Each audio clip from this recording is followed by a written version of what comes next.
Hi everybody, this is Odd Samurai, and today I'm going to be reacting to ReZero Season 4, Episode 6. But, as usual, we'll talk about the previous episode first. So let's get on with that. So about the Tiffon book. So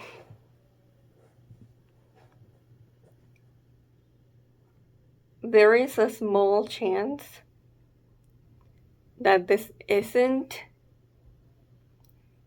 how do the books work, basically? Do, similarly to gluttony, for example, the gluttonies. If you've gone throughout your life with a specific name that is not the one you were born with, which name does the book have then? And if so, does it mean that it will only have the events on your life from when you had that name? Because, the naming convention of the witches is not something that would exist in this world. But yet, she is, she's called by the name Tiffin by her father. So I guess the implication is she was born with that name. Or rather, she was given it when she was a baby. But we don't see, who gave her the name. So it's a little something to keep in mind. But anyway, I think, looking at it again, that there are some people who just come into this world with the potential to become a witch. And the reason that Tiffin awakened in that moment was because what her father taught her about what makes a sinner is that with that information and that new worldview, she changed to such a degree that she wanted to change the world in a very absolute way, which, not every person has that. Only the witches do. So I feel like that's a key thing to have if you're gonna be selected as a witch.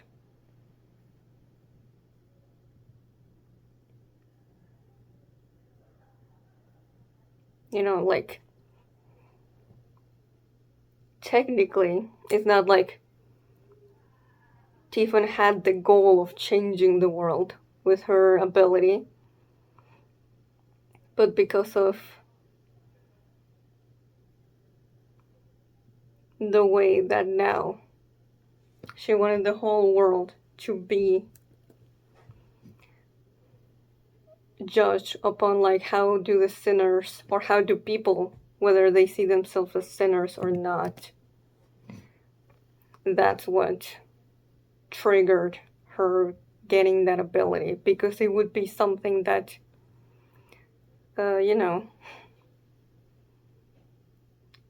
very much would change the world in the absolute, very black and white.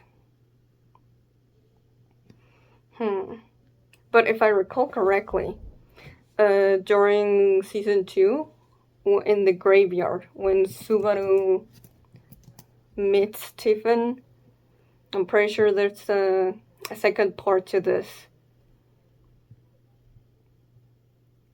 let me check. So yeah, he breaks into pieces. If you oh, and here, if you don't feel pain, you must not be a bad guy. That's great. Oh yeah, there is a second part. Or as I'm guessing when she started here in this flashback, people felt both pain and they break apart. So let me see here what's the... Yes, sin will become a witch that allows no escape. So you see yourself as a sinner even though you're not a bad guy.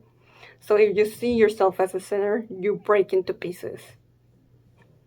But somehow there's a quote-unquote objective judgment that she uses on whether or not that person will feel pain when breaking. But that will, appear later in her journey as a judge, jury, and executioner. No wonder Pristella was built to take her down. And yeah, the way that the books work, they literally take you in there. I mean, it wasn't like we saw Subaru walking around there with Stephen, but, that's how it felt like for him. And the narrator was Subaru's voice, but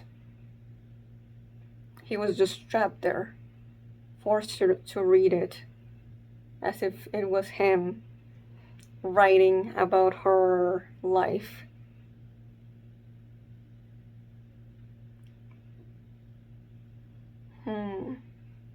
Yeah, even he wasn't aware, like, when he came back, like, he was so shook. Did I manage to avoid getting carried off by it? I'm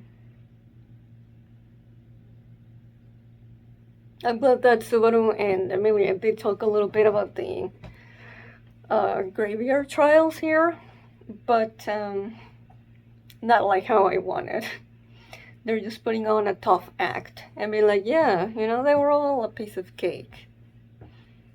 There would not be a need to be ashamed of how they went through that if they had already talked about it in detail and in a vulnerable way. So yeah.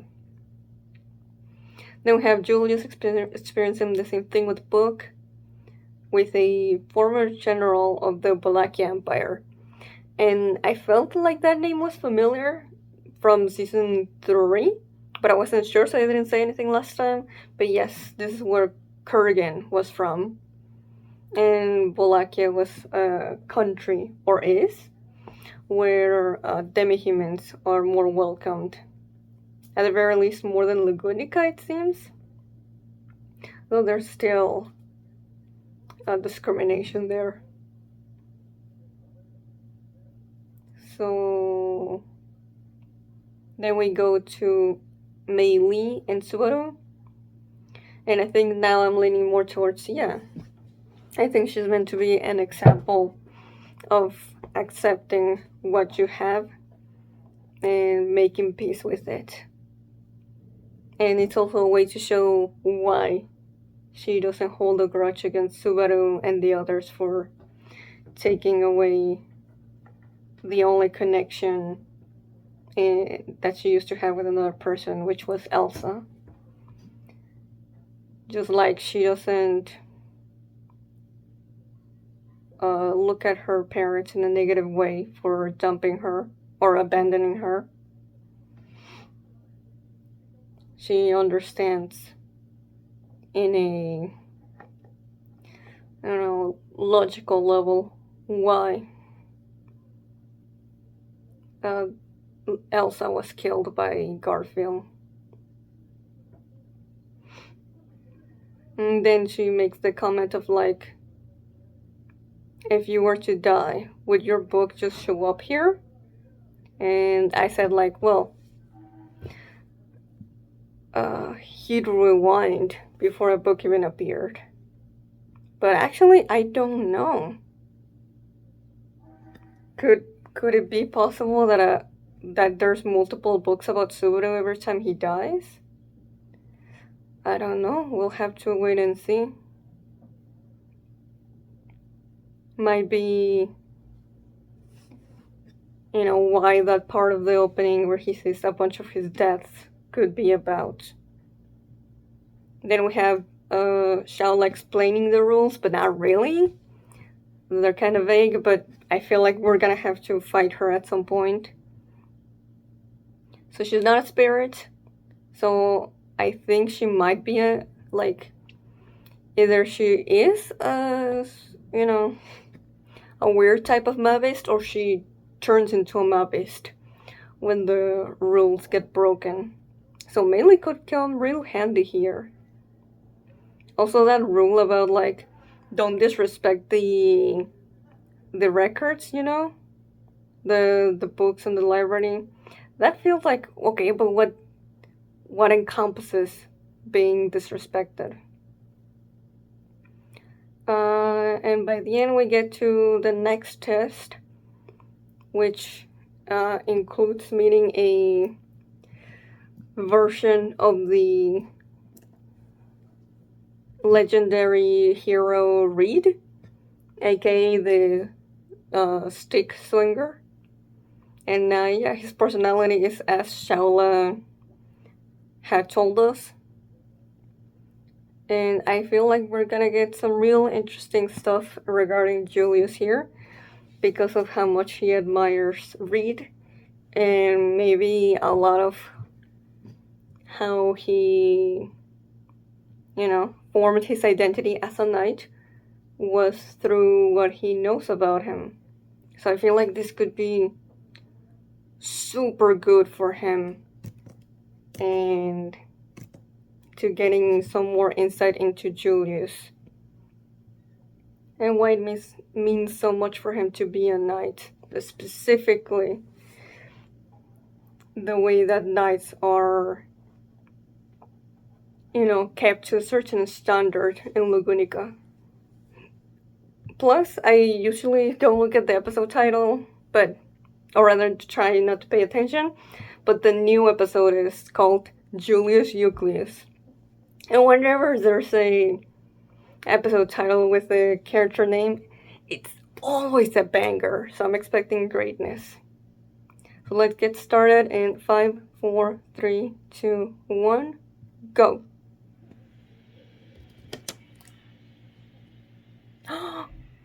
Okay, we're already starting. Oh, so good! His perspective in this episode.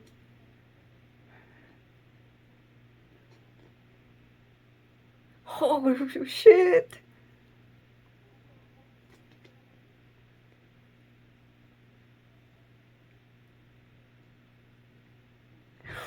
Oh, I'm so hype!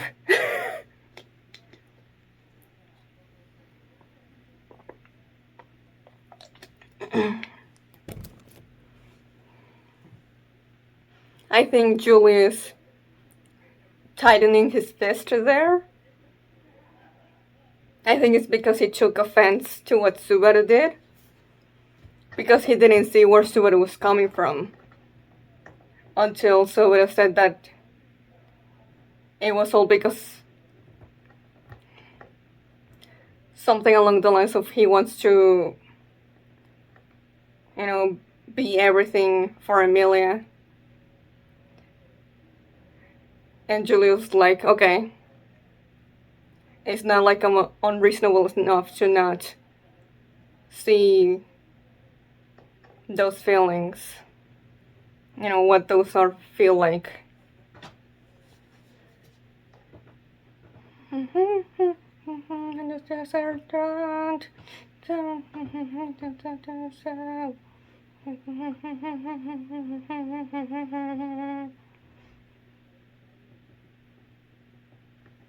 Oh.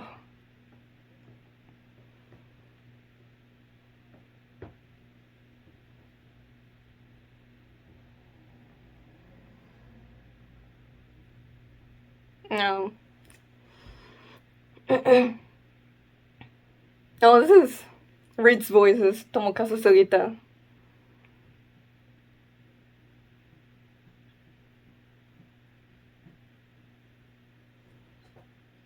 Oh, he dropped it. From the get-go?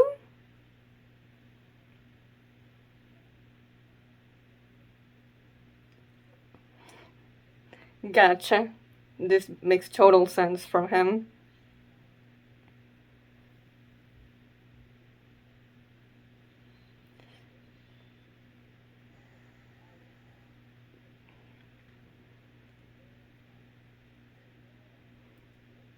Chopsticks!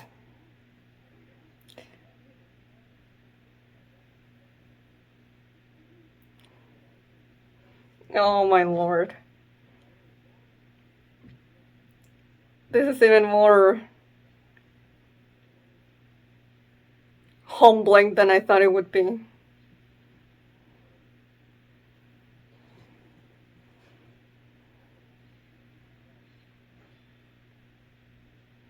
But yeah, I don't think we're passing this test with brute force.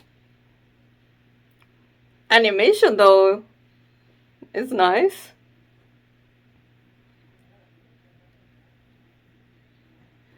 Oh!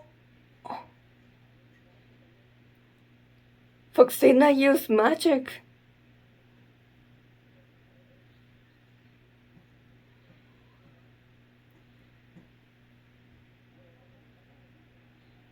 And Julius didn't react to that. Ooh! Oh my goodness! Leave him alone!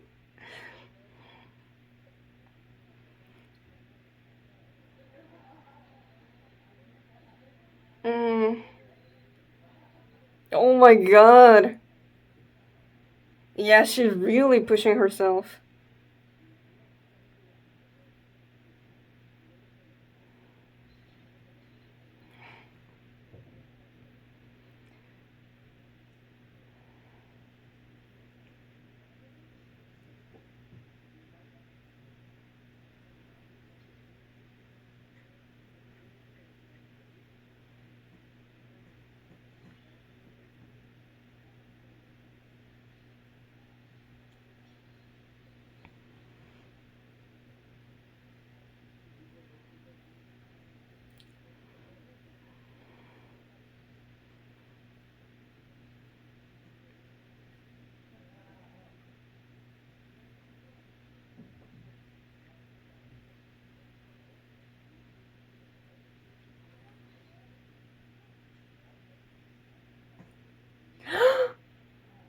Oh shit.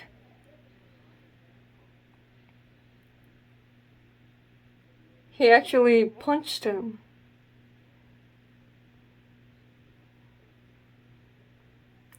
Uh.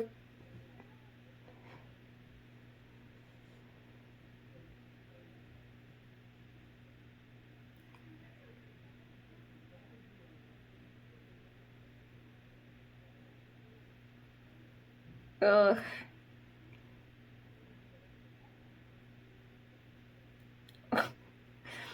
He was making such an ugly face, too. Okay.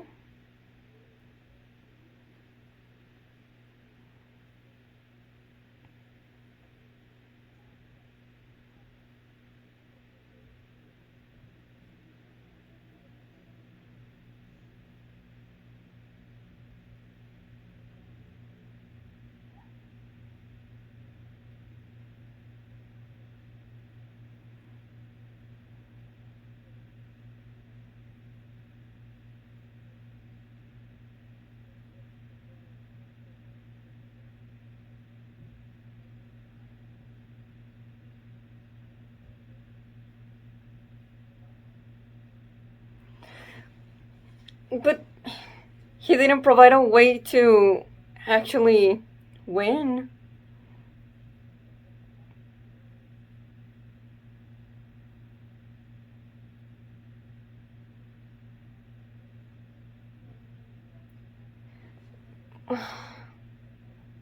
Oh, that's so sweet. But yeah, okay, so not take him at face value about taking a step? Then what the hell did he mean?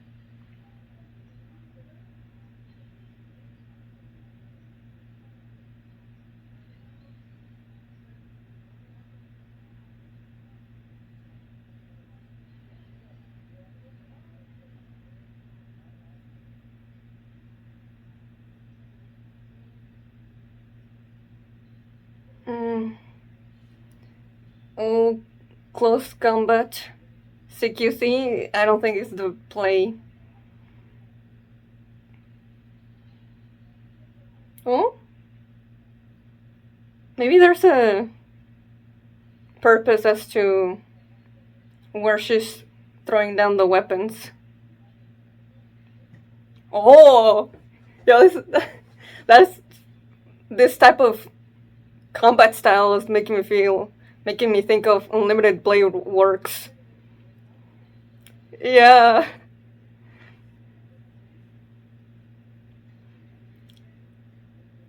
Oh, I so don't like him.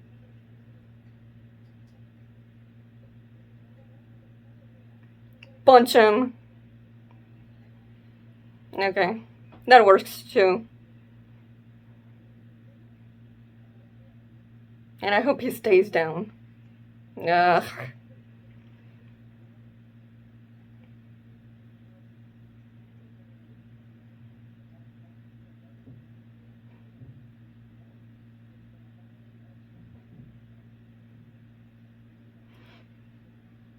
All her isolation from being in the forest alone.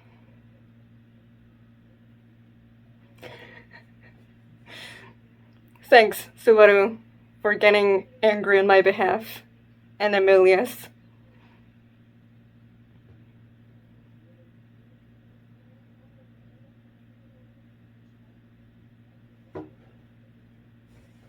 Mm,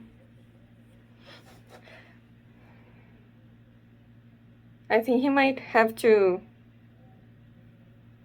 Okay. If he counts it as a win, then it does.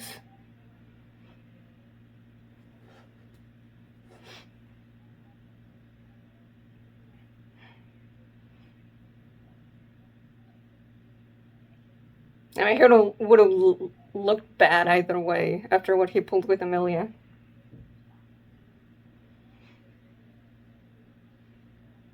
Oh! Oh! Nice. Huh? What?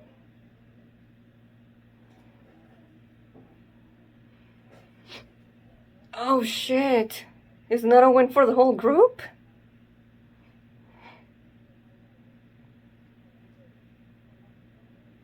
Oh man.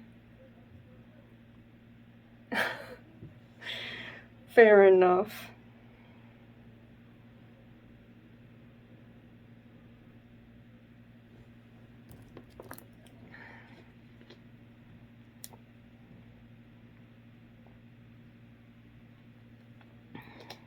But only because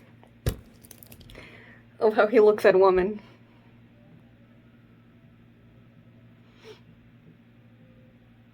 Now when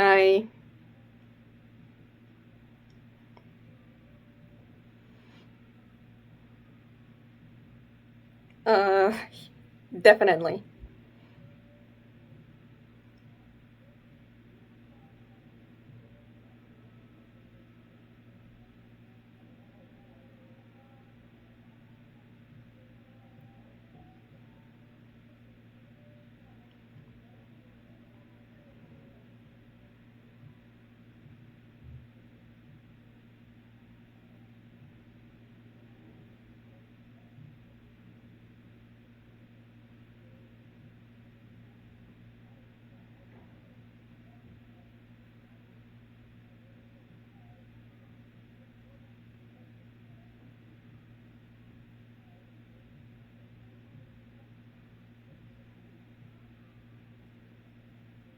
Okay. Gusteco. Elsa's country. Oh, Kararagi.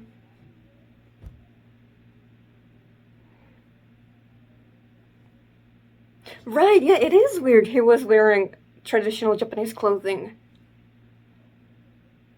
How did he get that?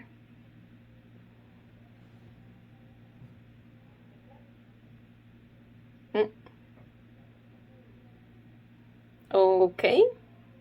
Maybe she's having a nightmare about a memory.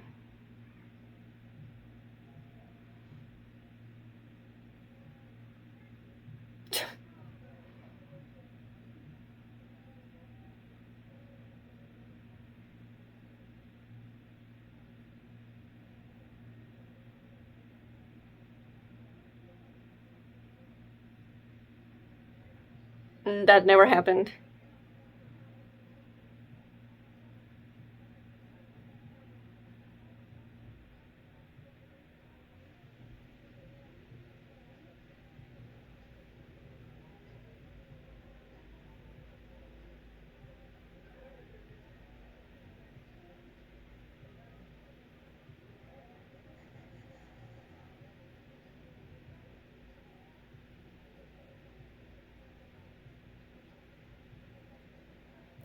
She's gonna break his back.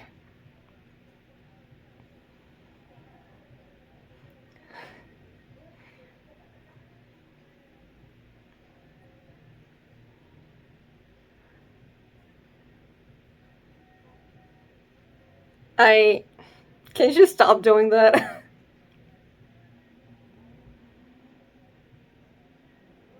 Mm-hmm. I mean, just by looking at his hair and his eyes, should be clear he's related to them. Oh, Julius? And he already went back. And by himself.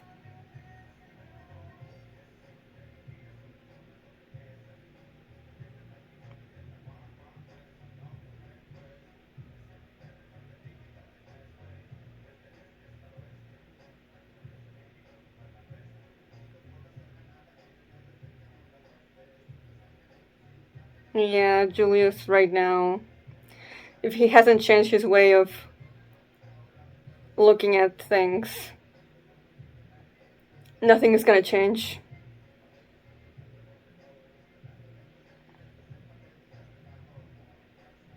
He hasn't done some soul searching.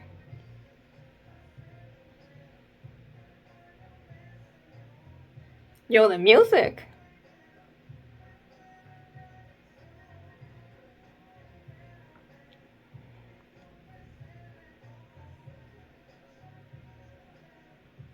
$3 months?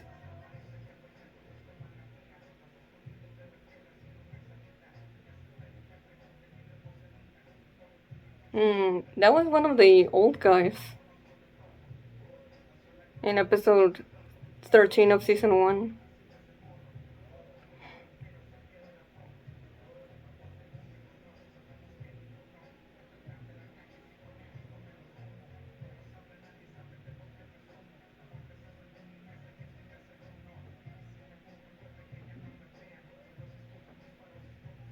Oh, that hurts. Everything that Julius. Ooh.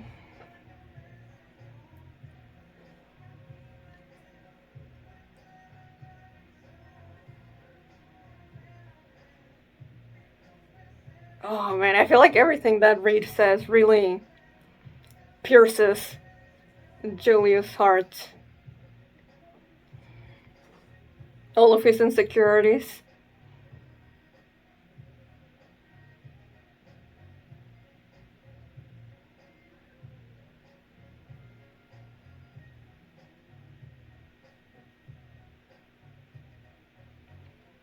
Oh my god, the OST is so good.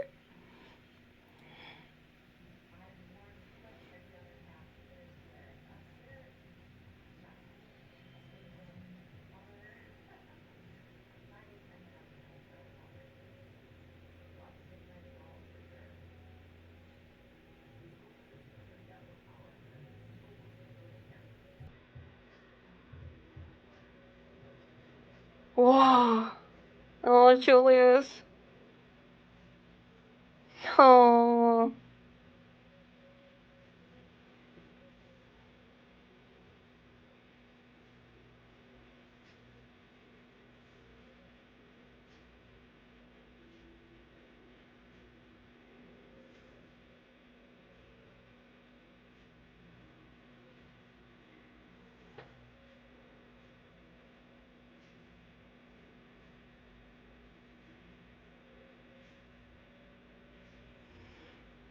Sorry if you can hear music. Uh, my neighbors are annoying about that.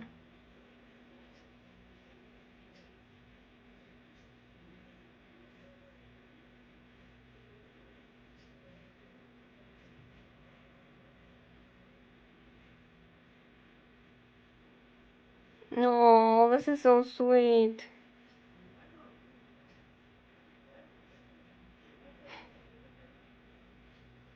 No, he did it the first time too.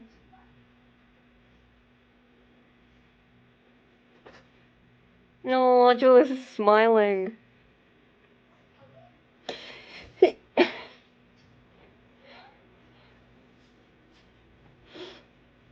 There's definitely a lot about what they're not saying right now.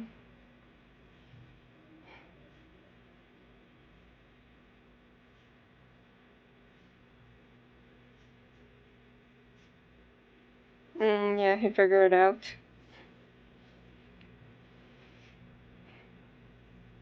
Oh, from that moment?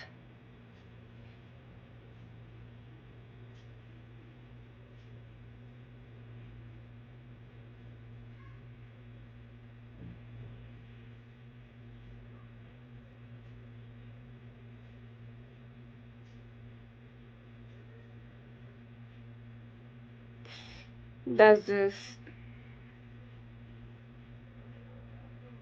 gonna make him feel more bad.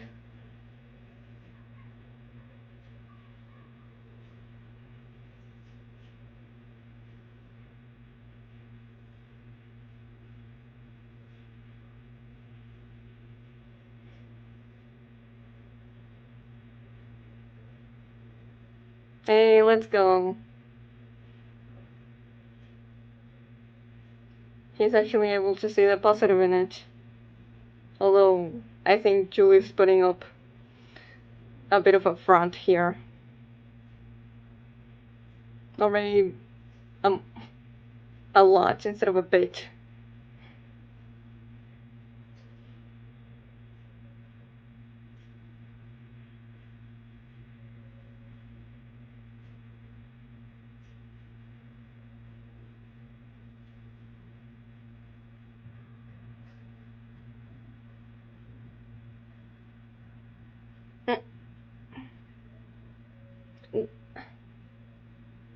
Damn. His pride is making him that stubborn, huh? Oh,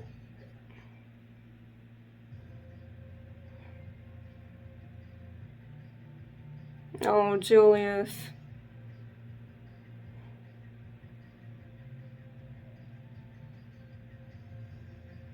Oh, yeah, he's being reminded of that moment.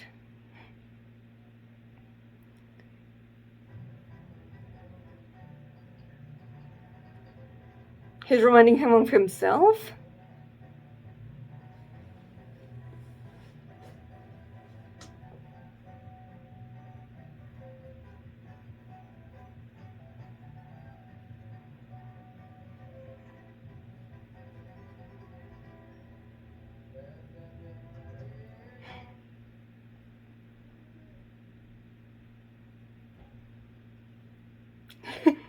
Oh, go ahead, Subaru!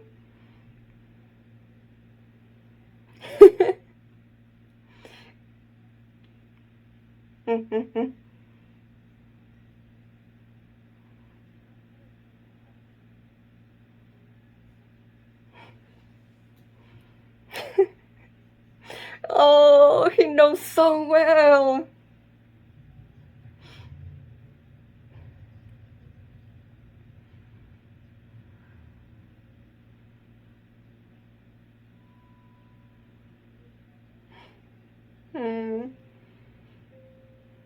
Yeah, it's not the exact same. Okay, I love this dynamic.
Oh, wow. Okay. I love that. Um, uh, I'll be back.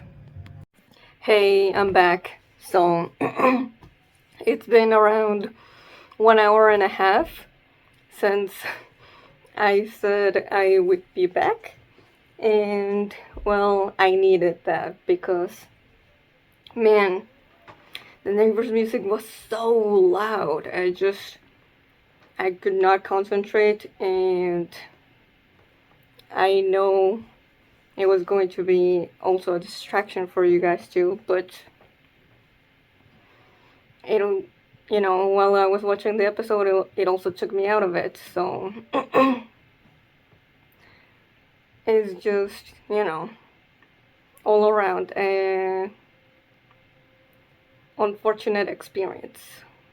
But thankfully, the ending of the episode still managed to hit me emotionally, which I really wanted that to happen. And yeah, like, because I wasn't really seeing, where exactly it was going to end. But man, that scene between Susan and Julius was just amazing. And I think this episode is easily my favorite so far of the season. And honestly, I think it might be my favorite of the episodes that we've gotten titled with, a character's name.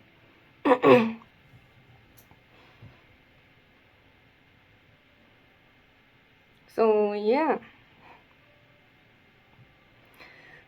The first fight between Julius and Reed, it was, it went around how I would have expected it to go. Although seeing it happen, it was still like, damn. It's, I just felt bad for Julius all throughout.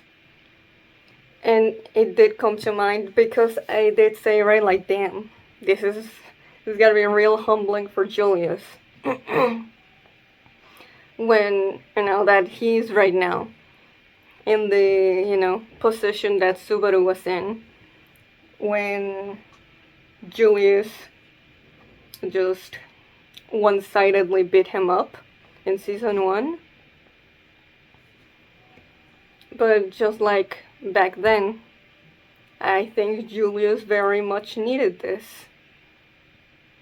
It's gonna be a catalyst for a really big development for his character. Though, yeah, I don't remember which character was like, huh, I think it might have been Subaru. Like, why did Fox it now? get so involved and use magic to the point that it was seriously hurting Anastasia's body. And it wasn't just that she was doing that, but it's also the fact that as she was doing that, she had such a angry expression on her face. So like, what was going through her head? Does she actually care for Julius? Because I don't think this is out of, to protect Anastasia's reputation or something. I think Foxidna would put Anastasia's safety over her pride as Julius's princess.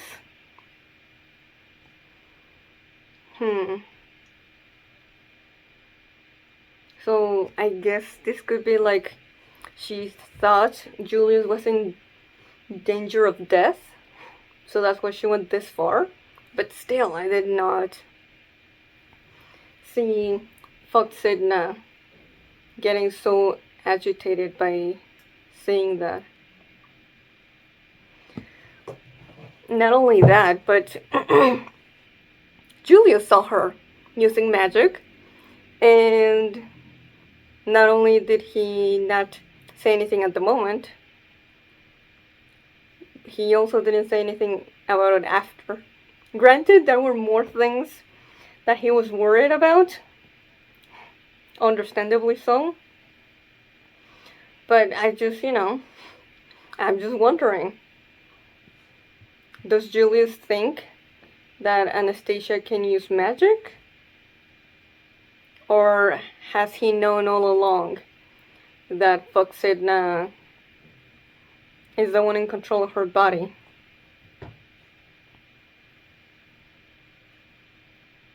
I don't know. I want to say the latter, but it's hard to say with Julius. He really does keep a lot of things close to his chest. And it's why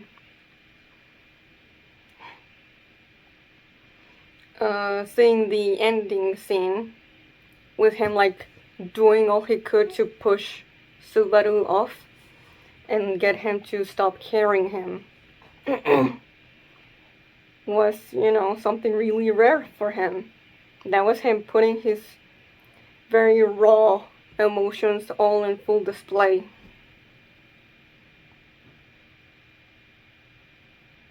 But yeah, I'm just gonna gloss over Emilia versus Reed right now, because I'm more so interested in talking about Julius in his own episode. But she's, what she did is definitely relevant to Julius's little journey here, as Subaru does bring it up later. And I'm still not sure if Julius truly did feel relief, or if it's, just another way that he feels inadequate and not enough.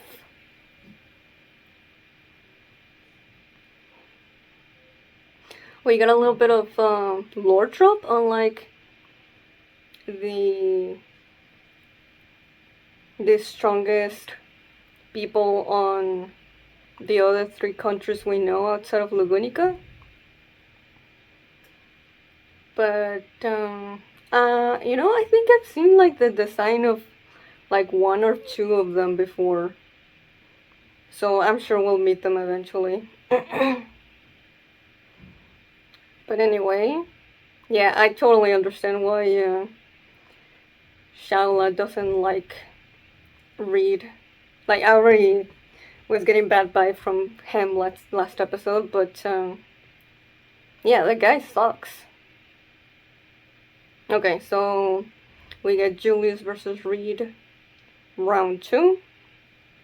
Once again, he gets completely wrecked, and that's going on in the present, we get little flashbacks. There's no dialogue, but you know, I feel like I get the gist of what is being communicated to us. First, we see Julius and this old guy who is or was a knight, and you see that Julius was working very hard since a little kid to be the best he could in swordsmanship. And he gets praised. And you can tell that little Julius feels really happy at being validated, that his hard work has given him rewards, and that other people recognize how good he is. And already we can see how that influenced the way that Julius behaves as an adult, and how he sees himself. But yeah, we go back to the present, and we have Reed once again just attacking him verbally, just very ruthlessly. You really think you can? You can't, not you. You won't swing that sword enough to reach me, you haven't yet. You're not good enough. This is no place for you. You're the wrong actor for this scene, nobody invited you. And then we go back to another flashback. And this time, it includes little Reinhardt. And he already has a sword saint sword on his back. Oh my god. Literally, I feel like the sword is almost too big for him. Or like, that sword is very, very much the same height as him. And yet, I know this is about Julius first and foremost, but like, I can't help but notice that there's some characterization here for Reinhardt too.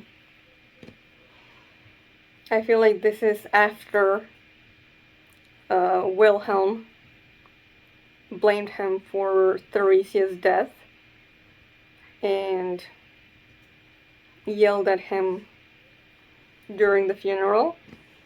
So now this is Reinhardt just accepting the title of Grandma Killer and resigning himself to being the Sword Saint because, well, I'm assuming he wished for the divine protection and he got it. But it came at a big, big price. And now he's like, well, I asked for it, so I gotta deal with the responsibility that entails at this very young age. Who, you know, he was very much not equipped for it. Especially not with the way his family treated. But of course, from the outside, from Julius's perspective, he doesn't see all that. He doesn't see this lonely kid who just wanted to be loved by his grandpa and his dad. And feels, you know, like he's the one who personally killed his grandma. He just sees this other kid who, surely there shouldn't be much of a strength difference between us. Except that there is. And, he's the size of a mountain. And Julius, after being told probably that, you're the ideal knight. You're so talented for your age. Your X or Y about like what it is to be a young prodigy. And then Reinhardt appearing on the scene basically had him internalizing it as I don't belong here. And literally here, as Reed says, nobody's watching a loser like you. And I feel like Julius never forgot that feeling. That just now that Reinhardt is here, nobody truly cares about me. Nobody expects anything from me.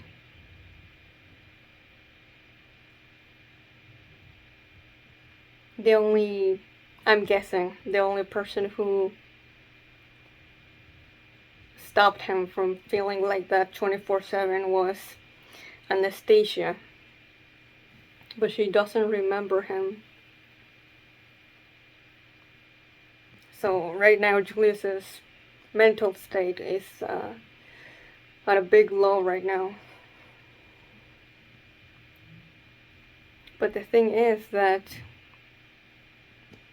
just like with Reinhardt, Suda has no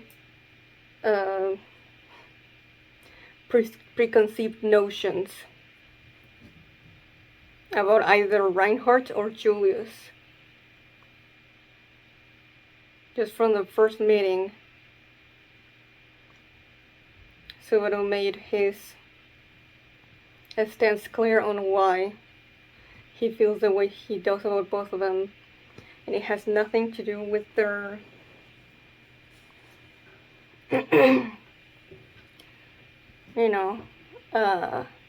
family situation.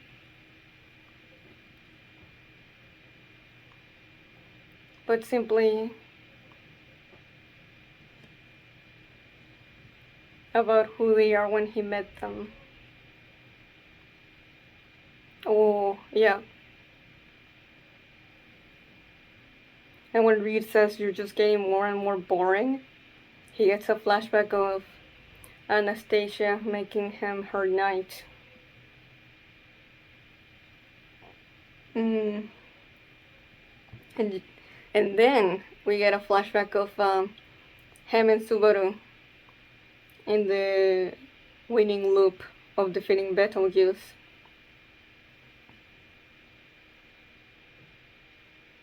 And says right now is the only thing and he doesn't finish that sentence. But he was probably gonna say, right now is the only thing I can do.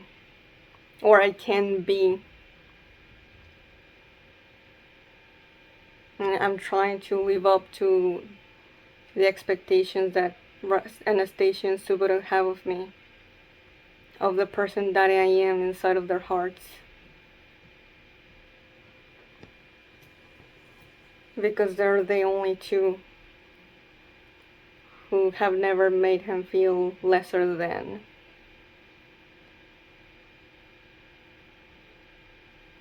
Oh.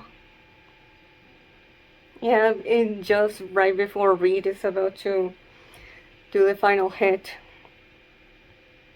Julius is thinking about Subaru saying early in the season, my eyes just know how strong you are. My humiliation knows it, no matter who else may forget. And that's when Subaru shows up.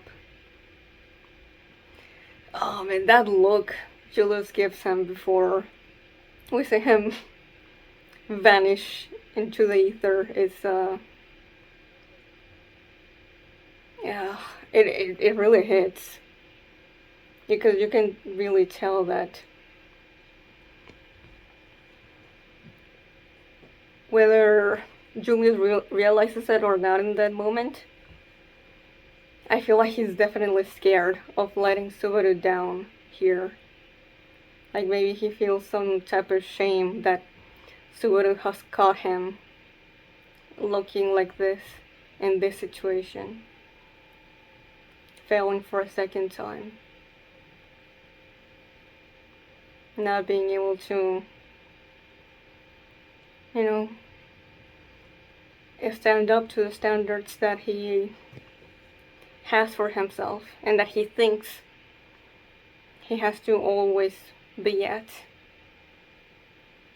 Oh man, I really like Julius. I feel like after this episode he might have risen a few ranks in my favorite characters. And yeah, then we get to Subaru carrying him on the stairway.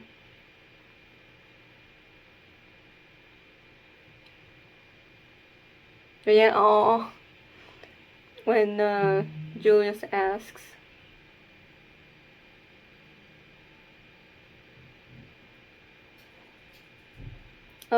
here. Oh, it's Subaru. Because he said, no wonder feels so uncomfortable, and Subaru's like, do you want me to drop you? And Julius smiles, because he knows that Subaru is just playing. And it gives Julius a sense of comfort that this is their, Subaru is acting normal. This is their banter. And there's a, oh, I'm glad that he's still treating me the same as always. And that's so good. Yeah, then they talk about how Julius figured out that Reed is the Reed of legend, Astrea. Oh, then Subaru tells him that Amelia passed the test. And I think that Julius does not take those news well. Because before he says anything, I think his true feelings are the way his mouth looks. And he looks very displeased. I think he feels like, yeah, that's another example of me just not shaping up to be the best knight I can be, the strongest, or the most adept, the one person everyone can rely on. Oh, I guess I'm not needed. I guess I could be ignored. And so he's putting up a tough front. But Subaru doesn't realize it until Julius tells him to stop carrying him. And yeah, Julius does his best to get him to do that, and Subaru does drop him, but unintentionally. And Julius lashes out, tells him to stay away. He can stand on his own. He does not need his help.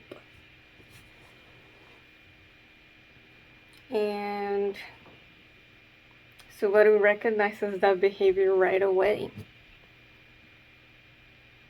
He's the type that he was on way back in season 1 that led up to their fight, if you can call it that. Subaru felt like he needed to prove to himself and everyone else there that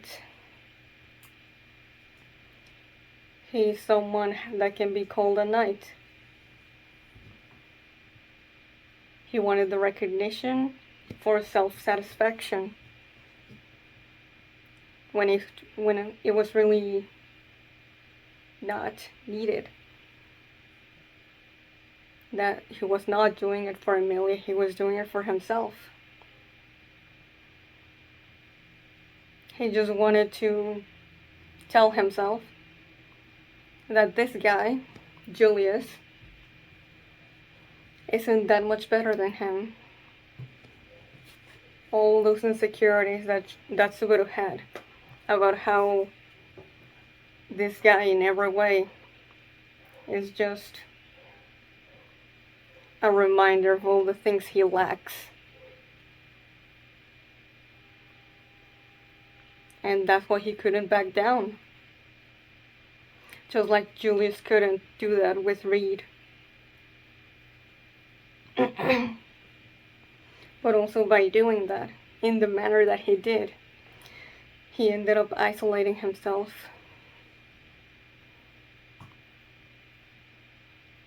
Trying to play the hero that has to save everyone and doesn't need everyone's help, when that's not really the healthy way to go about it. And I'm so glad that Subaru realized right away what was happening and called out Julius out for it and did not let him get any further with this. Promptly told him to shut the hell up and let me help you. You know, you don't have to go through this alone. You have me.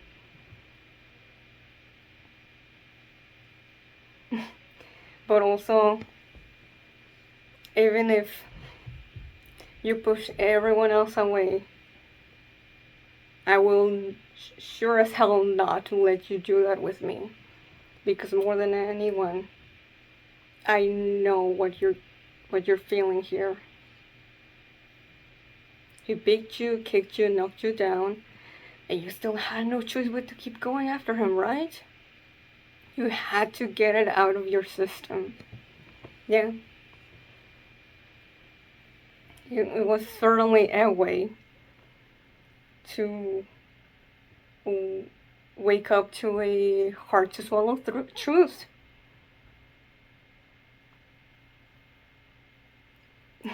Thanks to a certain someone, I understand that damn well by now. And I won't talk as if I know how you really feel deep down, but right now there's no need for you to try to get down this long-ass stairway alone. I can spare a shoulder for you, and I won't even think of it as a favor. Back then,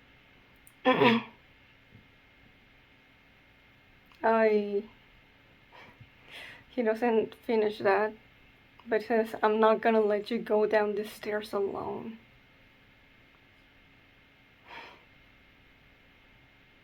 Oh, and Julius saying I'm sorry for trying to push him away. And we don't get to see his expression. He could be on the verge of tears, or he could be smiling. But that's not for us to see. And then we get the little reveal there that it wasn't until Subaru said that it was because of, how he feels about Amelia, that he wants to do this for her. It was from the moment that Subaru self-proclaimed as her knight that Julius found a kindred soul in Subaru. Someone who felt, oh, I found someone very much like me. And I love that. The fact that they can relate so much to each other, even though they are so different in a lot of ways, and yet they still feel very similar insecurities.